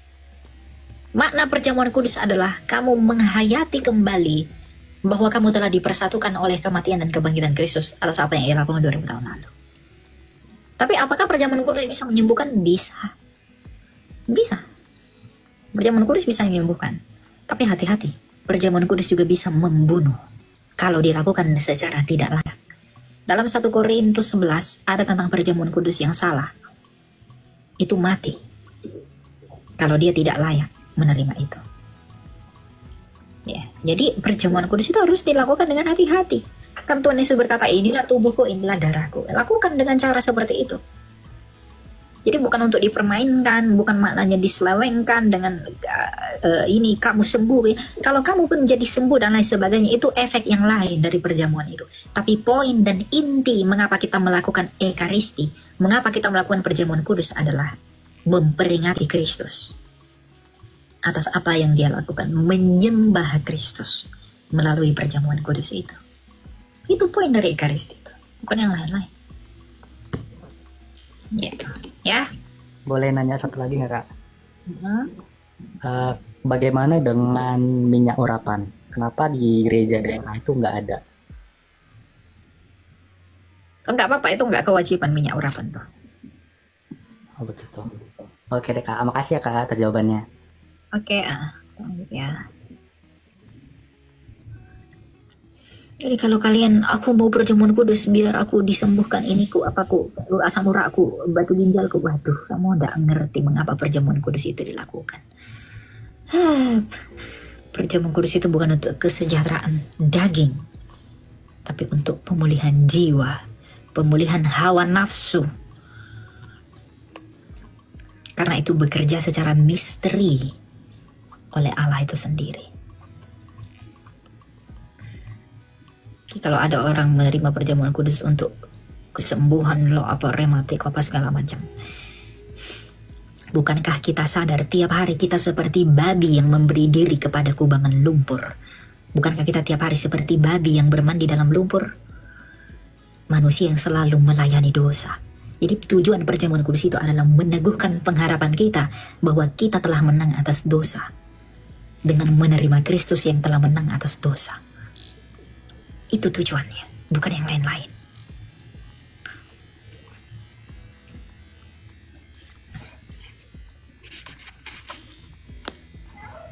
Shalom. Michael. Saya mau tanya Kak, ini doa anak saya, boleh anak saya berdoa dan Kak Elia dengar? Boleh? Moses, Amir baby. anak saya usia 10 tahun dan berdoa seperti ini Kak setiap malam. Moses coba tell to Pastor Elia how you pray. Okay. I teaching you. Yeah, pray. You pray. Sleep. Thank you, Father. Thank you, Jesus. Thank you, Holy Spirit, for being our God and our King. We bow to you, we trust you, surrender to you, we only pray to you, Lord. All glory is to you. Thank you for everything, for every day. Only you are God and our King. Thank you for this day today. Thank you for everything today. Thank you for everything today since morning until night. Thank you for all activity. Every time we happy, all the funny things. Sorry if we angry, when the times we angry. Thank you, Lord, for all days. Because of you, we can live. Thank you for every day, Lord. And now we want to sleep. May we have a good sleep and a good dream. And tomorrow will be a good day. After tomorrow will be a good day. May every day will be a good day. And Lord, may you heal us also. May we heal, we strong, we healthy. May we not sick anymore. May all our illness will be healed. And please forgive us when we did mistakes or a bad thing or sin. Forgive us. May we have forgiveness. And Holy Spirit, wherever we are, wherever we at, whoever we with, when we alone in the dark, may you always be with us, protect us, guide us, lead us, always be with us. Please tell us what to do if we don't know what to do, if we're in a situation. Thank you, Holy Spirit. Thank you, Jesus. Thank you, Holy Spirit. Thank you, Mighty Father, for everything. All glory is to you. Thank you for being our God and our King, Lord. Your kingdom is so glorious, so great, so amazing. None of us can even imagine how great, how good, how amazing your kingdom is. Thank you, Lord, for being our God and our King. Please keep being our God and our King. In Jesus' name, Amen. Begitu saya mengajarkan anak saya apakah doa itu benar atau salah pada berdoa kasih saudaraku. Oh itu bagus ya. Jadi penuh dengan syukur ya. 10 tahun beli anak saya. Bagus ya. Dan saya karena mantan istri saya itu adalah dari Buddha. Saya itu dulunya pendeta karena papa saya gembala di KBI. Saya bersahabat dengan Pastor Billy. Jadi saya nggak boleh naik mimbar lagi karena saya masih merokok. Tapi saya tetap berdoa. Saya orang yang jahat, hina dan berdosa. Tapi saya bersyukur dengan adanya perceraian ini, saya jadi bertobat dan percaya pada Roh Kudus dan berusaha mendidik anak saya di jalan yang benar, tidak seperti jalan yang dulu saya tempuh, jalan yang salah, penuh dengan dosa. Dan masih belajar juga sampai sekarang. Makanya saya tanya tadi apakah doa seperti itu benar atau salah. Nah, saya masih berjuang untuk melawan kedagingan ini.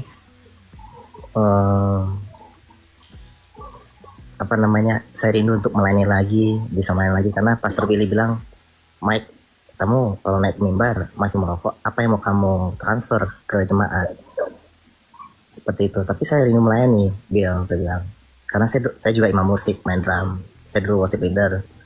Dan papa saya sempat di 2 minggu lalu itu Pastor Elia yang mendoakan anak papa saya. Papa saya nikah lagi, Pastor Elia pas di Sentul beberapa minggu yang lalu. Papa saya ada kirim video Pastor Elia mendoakan anak papa saya dari istri keduanya. Tapi saya tetap pada pendirian saya tidak mau menikah lagi. Karena saya berdoa kepada Roh Kudus kalau memang istri saya kembali kepada saya begitu, ya saya terima lagi walaupun dia sudah dengan pria lain. Ya itulah kesalahan saya dulu. Karena sih saya dia budak Kristen, saya pernah saya marahin, saya bilang, kalau dia tidak percaya dengan Yesus, jangan paksa dia untuk dibaptis. Itu saya pernah bicarakan dengan dia saya dulu waktu saya masih main. Bener kan, Pastor Elia? Kalau dia tidak percaya dengan Yesus Kristus, jangan paksa dia untuk dibaptis, mending kami menikah dengan beda agama. Apakah saya salah dengan hal ini, Pastor? Ya, seharusnya kalau dia tidak mau percaya, jangan dipersatukan dalam pernikahan. Setuju. Karena bagaimana mungkin kamu memberi diri diberkati? Bagaimana mungkin kamu merasa diberkati dengan dipersatukan kepada orang yang tak mengakui nama yang memberkatimu? Setuju. Jadi, salahkah saya bila saya mengatakan kepada anak saya, Moses, Tuhan kita cuma Yesus Kristus. Kita menghargai budaya mama kamu Chinese, tapi jangan pernah pegang dupa. Kita berdoa dengan kepercayaan kita. Salahkah bila saya mengatakan seperti itu kepada anak saya, Kak? nggak salah. Memang harus begitu. Jadi dia tahu secara kontras apa yang benar, apa yang salah. Itu bagus. Makasih banyak Pak Sorelia. Tuhan Yesus memberkati. Tetap teguh dan pelayanan. Terus beserta. Bukan pastor. Jadi jangan sebut saya pastor. Oh maaf Kak Elia. Saudara Ada nama. Ya. Kak Elia ya. Oke. Baik, Ya. saudaraku Kak Elia, makasih banyak untuk berkati Kak Elia. Oke, Tuhan berkati semua ya Pak ya.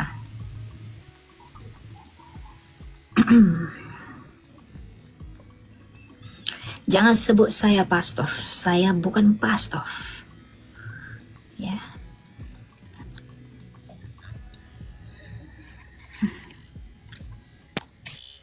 Silakan Ika. Ya, selamat malam dek. Malam Pak. Ini saya Kristen. Yang menjadi pertanyaan saya, mohon diberi pencerahan atau penjelasan tentang perpuluhan dan persepuluhan. Itu aja. Ya. Kalau persepuluhan itu 10%, kalau perpuluhan itu bebas nentuinnya berapa. Berpuluh-puluh, bisa 10%, 20%, berapa puluh persen. Ya. Tapi prinsipnya baik. Ada banyak juga yang mengelompokkan bahwa itu sama. Ya enggak apa-apa, itu disebut sama pun enggak apa-apa. Tapi jangan memaksa, itu yang penting. Ya, persembahan kepada Allah itu dengan kerelaan hati. 2 Korintus 9 ayat 7. Bukan dengan paksaan. Kamu beri dengan paksaan, apakah gunanya itu bagi syukurmu kepada Allah? Betul kan? Ada juga yang mengatakan bahwa perpuluhan adalah 1/10 dari pendapatan, dan sedangkan yang satunya itu adalah kerelaan hati. Itu gimana? Semuanya kerelaan hati. Tidak ada lagi 10% tuh tidak berlaku lagi tuh. Jadi kalau kamu rela kasih 10% ya udah nggak apa-apa. Berapa yang rela itu aja. Kalau orang rela kasih 10% silahkan, tidak dilarang. Tapi jangan hina orang, jangan hakimi orang yang nggak kasih 10%. Apalagi ada pendeta menghakimi orang nggak kasih 10%, itu pendeta palsu. Pendeta abal-abal itu. Jadi kalau ada bilang, kamu tidak kasih 10% ke gereja, kamu akan begini-begini. Itu pendeta palsu. Di dalam kitab Didache, Eksegese Kisah Para Rasul, yang adalah kitab tradisinya rasuli, mereka mengatakan kalau ada hamba Tuhan yang mengaku dari Roh Kudus tetapi meminta uangmu dengan paksa, ia adalah sesat. Itu bukan menurut saya, itu menurut eksegesenya Kisah Rasul di dalam kitab Didache. Jadi para bapak-bapak gereja yang terdahulu mengatakan, kalau ada hamba Tuhan yang memaksa kamu minta uang, lalu dia mengaku dipenuhi Roh Kudus, dia itu palsu. Jadi kalau ada pendeta yang paksa kamu, kasih kamu duit apa segala macam dan lain sebagainya, tapi dia mengatasnamakan Tuhan, tapi paksa kamu jumlahnya harus sekian-sekian, hati-hati. Gitu. Ya, jadi poinnya bukan tentang jumlah Pak, poinnya tentang kerelaan hati. Kamu beri 10% dengan rela hati, puji Tuhan. Kamu beri 20% dengan rela hati, puji Tuhan. Berikan 5% karena itu yang kamu mampu, puji Tuhan. Karena lebih baik, lebih besar upah orang yang memberi dari kekurangannya daripada orang yang memberi dari kelebihannya. Sekalipun orang yang memberi dari kelebihannya jumlahnya lebih jauh lebih banyak daripada orang yang memberi dari kekurangannya. Ya, jadi baik persepuluhan, perpuluhan, apapun istilahnya, berikanlah dengan kerelaan hati. Kalau pendetamu paksa, hati-hati. Ya, Hamba Tuhan tuh bukan duit orientasinya. Duit butuh nggak? Butuh. Semua gereja tuh butuh duit. Hamba Tuhan butuh duit. Semua butuh duit.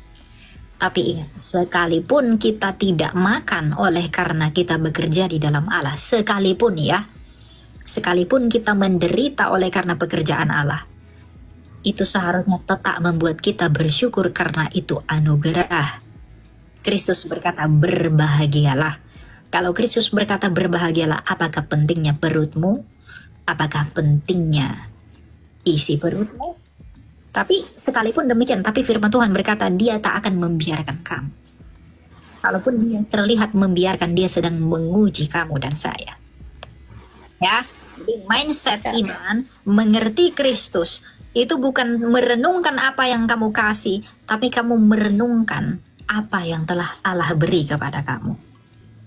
Ya, jadi kalau ada yang mengatakan hamba Tuhan mengaku-ngaku dari Roh Kudus, minta uang secara paksa, palsu. Bukan menurut saya, menurut bapak-bapak gereja yang meng-ECGC kisah Rasul di dalam kitab Didache. Kamu tolak ini, kalau ada hamba Tuhan mendengarkan ini, mereka tidak suka saya tidak peduli. Kamu suka atau tidak suka saya, itu urusanmu. Karena kamu yang tahu motivasi dan tujuanmu meminta-minta itu apa. Tapi firman Tuhan berkata, hamba Tuhan yang mengajar dengan benar harus diperhatikan oleh jemaatnya. Harus dihormati oleh jemaatnya. Itu nasihat Paulus kepada Timotius. Hamba Tuhan yang mengajar dengan benar harus diperhatikan oleh jemaatnya. Tetapi hamba Tuhan pun harus menerima dari kerelaan dan kemampuan jemaatnya. Jadi hamba Tuhan menerima dengan kerelaan, hamba Tuhan menerima dengan kerelaan, dengan kerendahan hati, dan jemaat memberi dengan kerendahan hati. Itu kuncinya, bukan tentang jumlah. Sekali lagi hati-hati dengan masalah jumlah-jumlah. Banyak orang yang memanfaatkan momen ini. Banyak orang yang akan, saya tahu kalau ada orang record ini lalu posting, ini akan membuat orang marah, banyak orang marah. Saya tidak peduli kamu marah kepada saya. Ya, gitu ya. Ya, terima kasih, shalom. Sepenting. Jadi berkhidmat Allah. Gitu. Ya, kalau kamu keberatan pun itu urusanmu, bukan urusan saya. Saya dari dulu menentang pendeta yang modelannya begitu. Mata duitan aja. Kamu kalau melayani Tuhan dengan tulus, kamu gak akan berkekurangan. Tapi kadang nafsumu lebih tinggi kepada uang daripada kepada firman Allah. Kamu belum melakukan apapun, tapi matamu sudah ke uang-uang aja.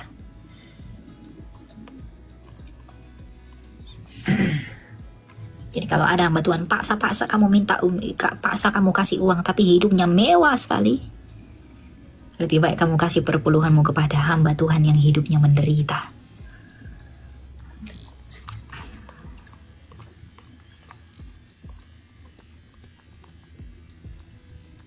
Jangan takut diancam-ancam, kamu nanti tidak dapat surga, kamu akan diberkati, jangan takut. Ya, jangan takut dengan itu. Saya ini paling bertentangan dengan hamba Tuhan kemakmuran. Saya paling melawan hamba Tuhan begitu. Takut sekali dia perutnya tidak disediakan Allah. Melayani Allah untuk perut, bukan melayani perut untuk Allah. Salah sekali motivasi seperti itu. Itu yang membuat banyak generasi itu rusak. Dia datang kepada Tuhan hanya karena perut, bukan karena keselamatan jiwanya. Sehingga imannya ditentukan oleh isi perutnya, imannya ditentukan oleh pakaiannya, imannya ditentukan oleh hartanya.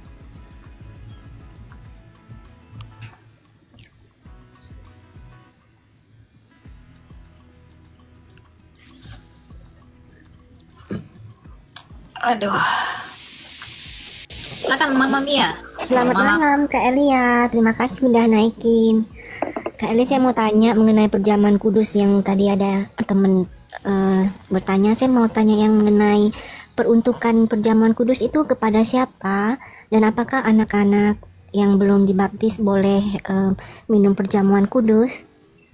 Enggak boleh. Yang boleh perjamuan kudus itu hanyalah orang yang sudah dibaptis. Jadi kalau anaknya udah dibaptis boleh nggak? Boleh. Karena gini, di dalam Kolose 2 ayat 11 dan berikutnya, kita bersatu dengan Kristus melalui apa? Melalui baptisan. Jadi kalau anak-anak sudah dibaptiskan sejak usia 8 hari, maka mereka boleh menerima akibat dari baptisan itu. Akibat dari baptisan itu apa? Pengampunan dosa. Bagaimana kita memperingati pengampunan dosa itu? Dengan menerima perjamuan kudus. Jadi orang yang berhak menerima pengampunan dosa adalah orang-orang yang telah di dalam baptisan. Dengan arti lain, orang-orang yang berhak menerima perjamuan kudus yang sebagai peringatan akan penebusan itu hanya boleh diberikan bagi orang-orang yang telah mati dan bangkit bersama Kristus oleh baptisan. Jadi, apakah anak-anak boleh terima perjamuan? Boleh. Tetapi yang sudah dibaptis. Memang demi kekudusan perjamuan itu ada gereja yang tidak mengizinkan anak-anak sekalipun sudah dibaptis untuk mengikuti perjamuan kudus. Apakah itu masalah? Tidak masalah. Jadi kalau ada gereja perjamuan dibaptis kecil tapi belum diberi perjamuan, nanti setelah sini diberi perjamuan, itu boleh, nggak apa-apa. Tetapi jangan berikan tubuh dan darah Kristus kepada orang yang belum mati dan bangkit bersama Kristus melalui baptisan. Paham? Paham Kak Elia, cuman saya sering tuh lihat di gereja kalau pas hari perjamuan kudus kan orang tuanya kan udah selesai makan minum tuh. Nah kadang orang tuanya ambil satu untuk dikasih ke anaknya karena anaknya nangis gitulah, pengen minta juga supaya bisa makan minum itu. Mana itu? Harusnya nggak boleh. Kalau anaknya belum dibaptis ya nggak boleh. Tapi kalau udah dibaptis ya apa-apa. Kalau anak belum dibaptis, jangan beri perjamuan. Kamu memberi perjamuan kepada orang yang belum dipersatukan dengan Kristus. Makanya saya kadang bingung ya dengan mindset orang-orang yang mengaku Kristen ini. Ya, mereka bilang begini, baptis tidak boleh kecil, tapi perjamuan dikasih kepada anak kecil. Terbalik, baptisan boleh kecil, perjamuan baru setelahnya. Baptisan itulah yang mempersatukan orang dengan Kristus, baru beri perjamuan. Bukan perjamuan dulu boleh diberi baru baptisan. Kamu beri perjamuan kepada orang yang belum mati dan bangkit bersama Kristus.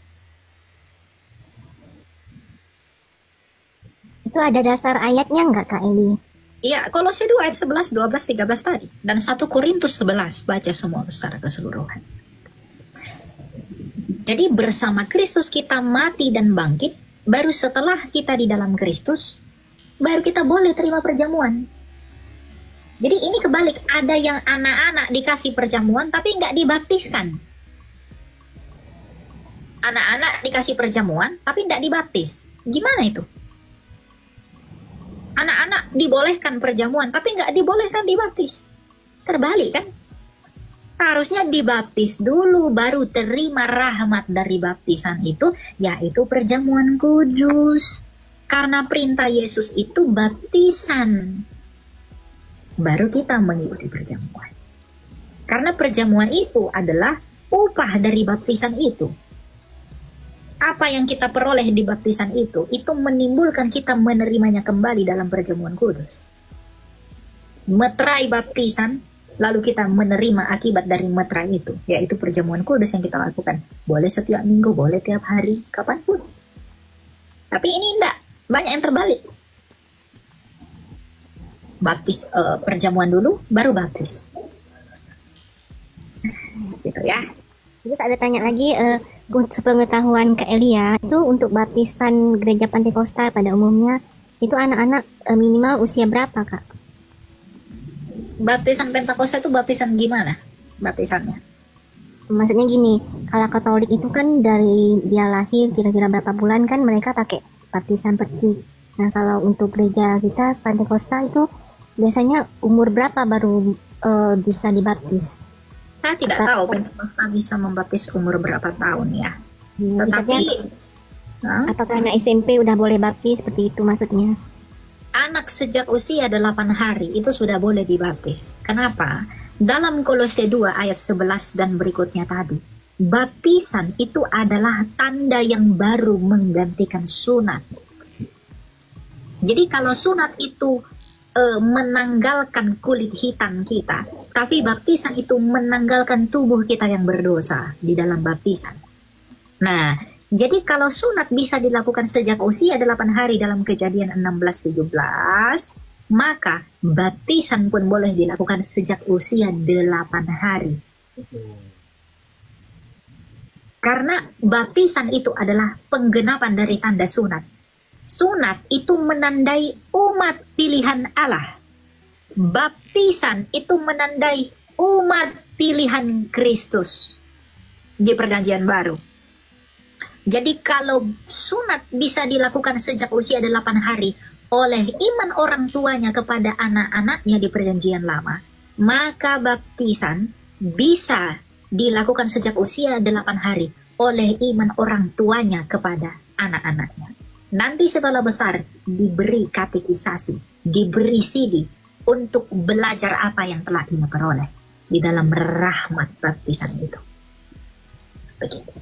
Jadi tidak dibalik, bukan perjamuan dulu baru dikasih dikasih baptisan. Tidak. Harusnya baptisan dulu baru perjamuan. Itu ya, siapa? Ibu Mama Mia ya. Baik Kak Elia, terima kasih. Tuhan Yesus berkati. Ya, jadi kalau gereja ibu sekarang tidak mengizinkan baptisan anak, tidak apa-apa. Tapi tetap ajarin anak itu untuk tetap belajar iman Kristen. Nanti setelah bisa usianya baru baptiskan. Tapi saran saya, kalau boleh jangan beri perjamuan. Ya. Nah, itulah ya yang bisa saya sarankan. Diterima silahkan, enggak juga enggak apa-apa. Tuhan yang akan menjadi hakim. Silakan. Hai, saya Elia, saya dari Sabah, Malaysia. Silakan Pak. Soalan saya, baru-baru ini saya ada tengok live salah satu TikTok. Dalam live itu hamba Tuhan ini berkata dia tidak bersetuju dengan Tritunggal, dan hamba Tuhan ini berkata bahwa Yesus adalah Bapa, Yesus juga adalah Roh Kudus. Apa pandangan Elia berkaitan pendapat hamba Tuhan ini? Dia ajaran begitu sudah dianatema, sudah dikutuk oleh gereja. Jadi itu sesat Pak. Nama pengajaran itu adalah pengajaran modalisme. Itu sudah dikutuk oleh gereja karena dia mengajarkan Allah itu di dalam peran yang berganti-ganti. Dan itu bukan ajaran kitab suci. Dalam Alkitab tidak pernah dikatakan Allah itu bertukar-tukar peran. Kadang jadi Bapa, kadang jadi Anak, kadang jadi Roh Kudus. Itu salah. Dan itu bahkan sesat, dianatema oleh gereja.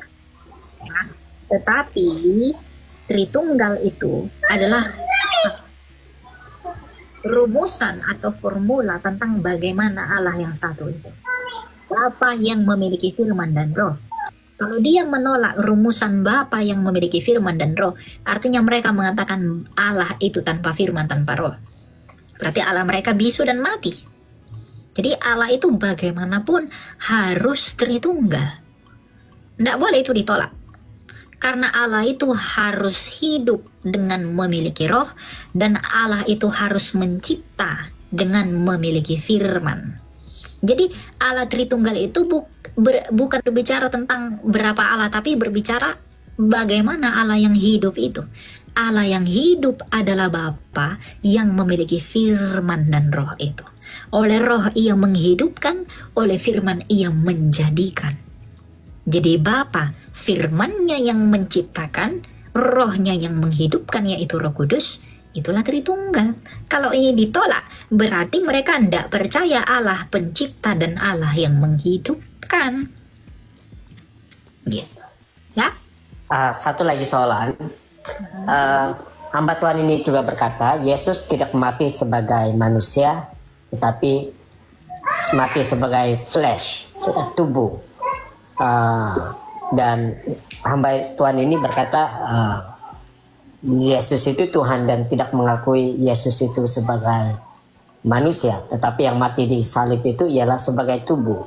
Apa pandangan Bapak tentang hamba Tuhan ini? Ya, kalau dia tidak mengakui Yesus itu manusia, ya dia antikristus berarti. Kita buka ayatnya ya. Yang tidak mengakui Yesus datang sebagai manusia, dialah antikristus itu. Hati-hati ya dengan ajaran-ajaran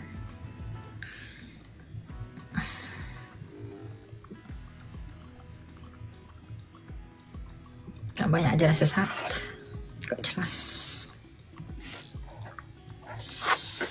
2 Yohanes 1 ayat 7. Sebab banyak penyesat telah muncul dan pergi ke seluruh dunia yang tidak mengaku bahwa Yesus Kristus telah datang sebagai manusia. Itu adalah si penyesat dan antikristus. Jadi kalau dia tidak mengakui Yesus telah datang sebagai manusia, menurut surat Rasul Yohanes, mereka adalah antikristus. Terima kasih banyak-banyak Bapak Elia. Ya. Thank you. Ya. Biasanya itu Joshua Teo, ya. Joshua Teo bilang saya antikristus, padahal dia sendirilah yang antikristus. Dia menolak Tritunggal. Ya, antikristus menuduh orang lain antikristus. Tuhan yang hakimi ya, tapi ini kita memberi penilaian kepada ajarannya.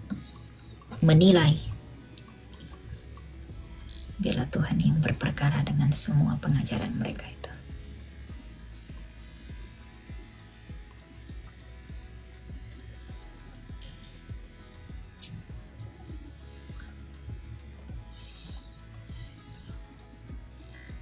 Di bawah ada yang teriak kafir.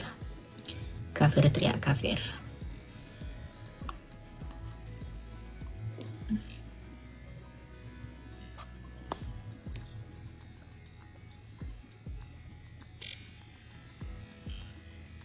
Kok ada ini ya? Berhati-hati dengan ajaran ya, teman-teman ya. Rasul-rasul itu rela mati demi ajaran. Yesua. Salam Kak Elia. Malam. Apa? Salam. Mau bertanya Kak. Apa itu? Sebenarnya udah lama ngikutin Bro Elia sih. Yang sedikit menjangkau di ini ya, masih belum mengerti ya Kak. Ya kan, soalnya ini kan yang nenek moyang kita itu kan masih kan penyebaran Kristen itu kan masih di ini ya, di masih belum kesebar di tempat yang belum dijamah oleh penyebaran Kristen ya. Bagaimana sih pengajaran Yesus itu, pengajaran Tuhan terhadap orang-orang yang memang belum sama sekali mengenal yang namanya kekristenan itu sendiri Kak? Gimana pandangan Bro Elia tentang ini? Jadi bagaimana keselamatan orang, bagaimana pengadilan Tuhan dengan orang yang belum pernah mendengar Yesus gitu ya? Ya, yang maksudnya kan yang masih ateis gitu, yang masih tidak mengenal yang namanya Kristus, yang belum masih belum disebarin gitu Kak. Iya, berarti orang yang belum pernah mendengar Injil. Ya, itu kan betul, maksudnya kan? Ya, itu benar Kak. Beda belum mengenal, itu beda. Kalau orang mendengar Injil tapi menolaknya sampai mati, dia akan binasa. Tapi kalau orang sama sekali belum pernah mendengarkan Injil, bagaimana dia diselamatkan? Bagaimana Tuhan menghakimi dia? Dalam Roma 2 ayat 16 dan 17, ayat Roma 2 ayat 14 sampai 16 dikatakan bahwa orang-orang yang sama sekali belum pernah mendengarkan Injil, mereka akan dihakimi menurut hati nurani mereka. Misalnya, orang di pedalaman di Papua belum ada penginjilan sama sekali. Nah, meskipun mereka di pedalaman, di tempat yang tertutup sekali, mereka bisa saling menuduh, mereka bisa saling membela, mereka punya hukumnya sendiri di dalam hati nurani mereka. Nah, kalau mereka melakukan apa yang dituntut oleh hati nurani mereka, berarti mereka dibenarkan oleh karena hati nurani itu. Tapi kalau mereka melanggar apa yang dituntut oleh hati nurani mereka, maka mereka bersalah menurut nurani mereka sendiri. Dan disitulah Tuhan akan melakukan pengadilannya. Ya, jadi orang yang sama sekali belum pernah mendengarkan Injil akan dihakimi menurut Taurat yang ada dalam hati nurani mereka sendiri. Dalam Roma 2 ayat 14 sampai 16. Gitu. Jadi kan soalnya kan di tempat aku kan masih dibilang masih tahun berapa ya, lupa aku Kak. Penyebarannya masih belum terlalu ini ya. Oh ya Kak, kemarin lihat juga ini Kak, ada penyanyian di tempatnya teman-teman saya yang di STT yang mana ya, lupa, ambasador apa sih?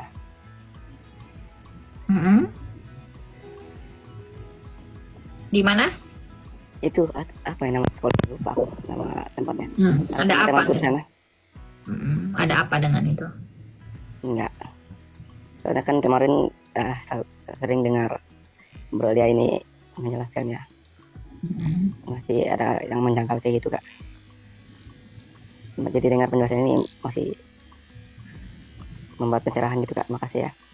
Oke ya. Semangat ya. Sorry ini bahasa ada kurang bagus. Nggak apa-apa. Namanya juga belajar. Lagi grogi soalnya ngomong di 1000 orang ini nonton nih Kak. Ya nggak apa-apa. Thank you makasih ya. Ya semangat ya. Ya gugup ya, semangat ya.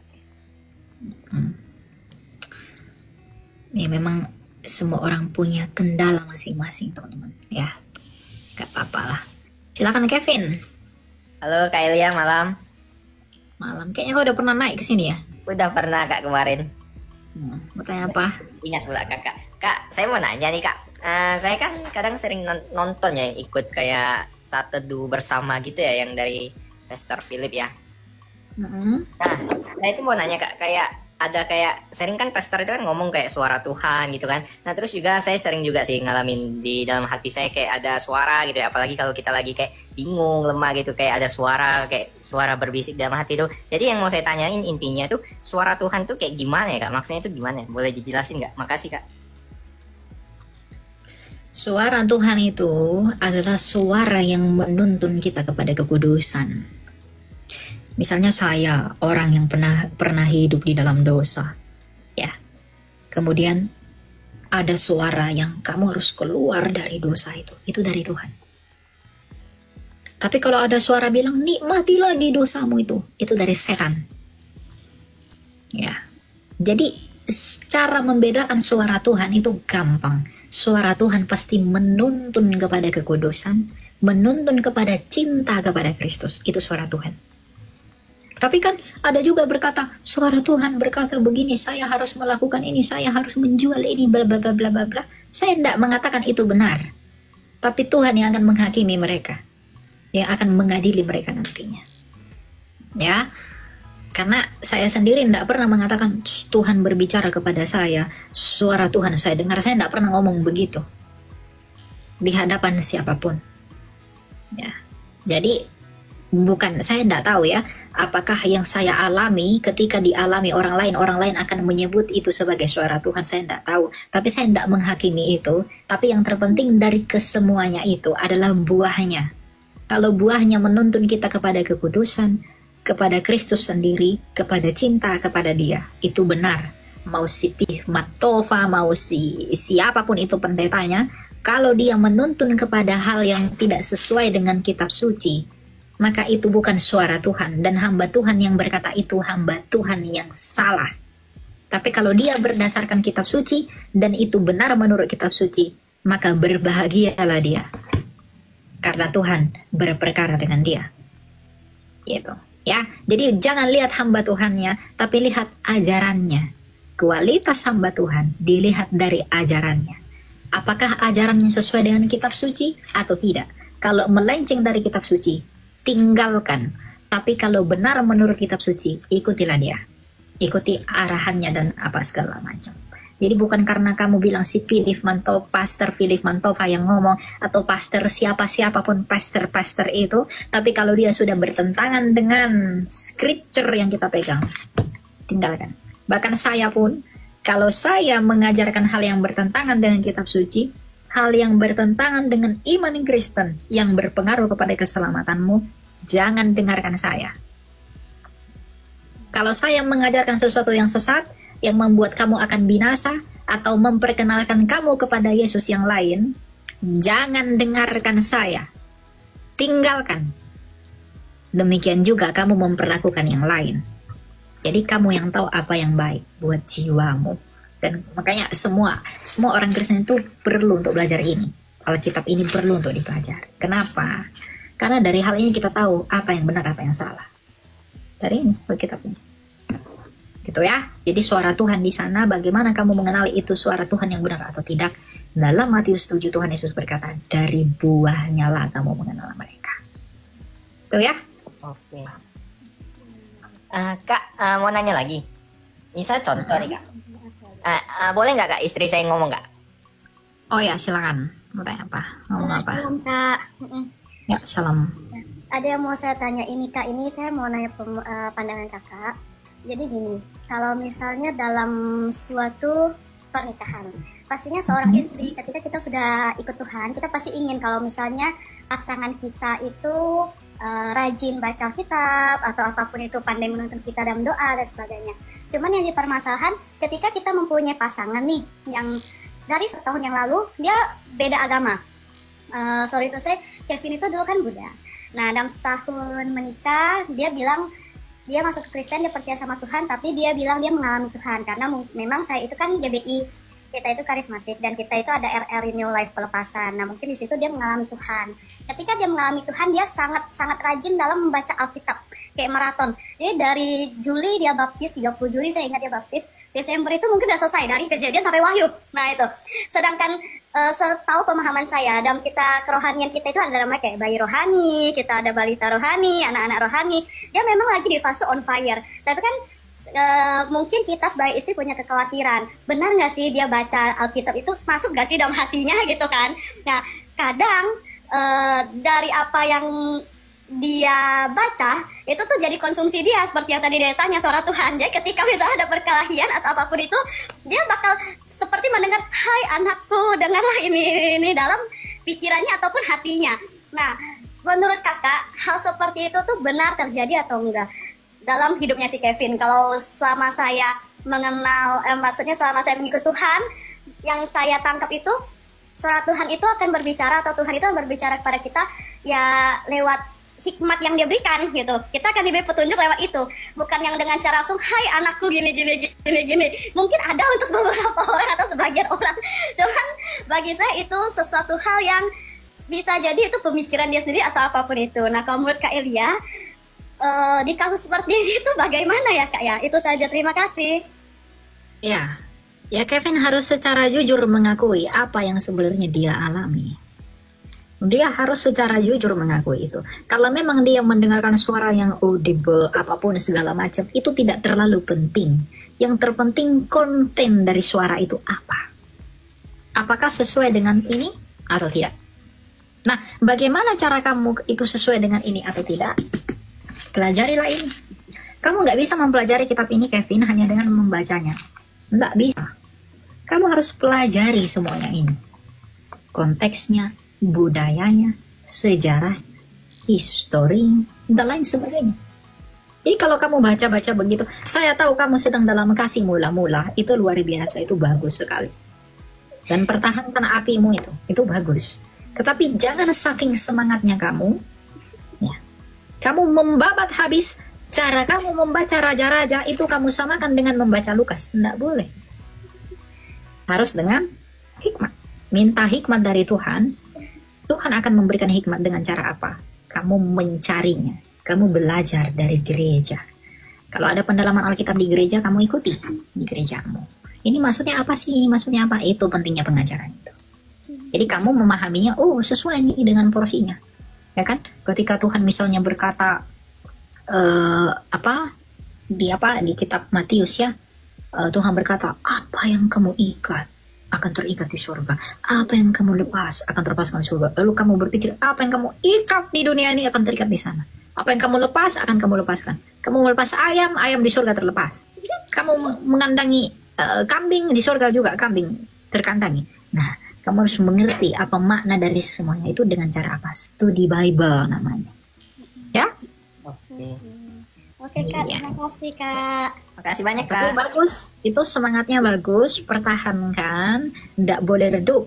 Kasih yang mula-mula, kalau redup itu nanti seperti jemaat di kitab Wahyu. Ya, Jadi kamu harus tetap pertahankan itu. Jangan membara sekali pada akhirnya bosan. Lalu ndak cari Tuhan lagi. Itu ndak boleh. Yang penting konsisten, semakin lama semakin bertumbuh. Mempertahankan itu yang lebih sulit. Karena banyaknya hal-hal di dunia ini itu bisa memengaruhi imanmu. Tapi kalau imanmu sudah duduk dengan benar, karena kamu merenungkan apa yang Tuhan lakukan, apa yang Kristus lakukan. Nanti saya akan menulis buku. Saya sudah di bab 4. Saya menulis buku 10 bab tentang Kristus itu sendiri. Pengorbanannya, apa yang dia lakukan, makna kebangkitan, makna penyalipan, dan lain sebagainya. Sampai kepada gereja. Nanti saya akan kirim ke kamu. Kalau kamu berkenan menerimanya, saya akan kasih. Pengen banget tuh pasti. Ya, saya belum cetak, saya masih tulis. Saya belum selesai editing dan lain sebagainya. Ya, nanti saya... ini kamu siapa ya, Kevin? Nanti saya kirim satu buat kamu, satu buat istrimu. Nanti kalian bisa belajar bareng. Bukunya tidak tebal, bukunya tipis. Saya nggak mau buat tebal-tebal karena orang lihat buku tebal itu pasti udah muak. Saya mau kasih yang tipis, kecil, karena saya hanya buat 10 bab.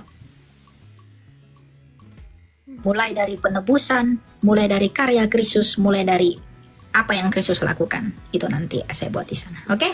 Itu ya Kevin ya. Oke, makasih banyak Kak. Doakan saya terus ya Kak supaya iman saya makin dikuatkan. Ya, semangat ya, selalu ya. Ya. Gitu ya teman-teman ya. Saya lagi tulis buku. Saya sudah hampir selesai, tapi saya harus edit dulu. Nanti saya buat judulnya itu Drachma yang hilang telah ditemukan. Nah, nanti kalian akan bisa baca. Saya akan buat cetaknya, saya juga akan buat filenya. Kalau kalian mau, kalian boleh dapatkan itu secara gratis untuk filenya. Tapi untuk bukunya yang cetak nanti, kalian mungkin harus bayar entah 10-20 ribu. Kalian harus bayar itu karena kalian yang tanggung.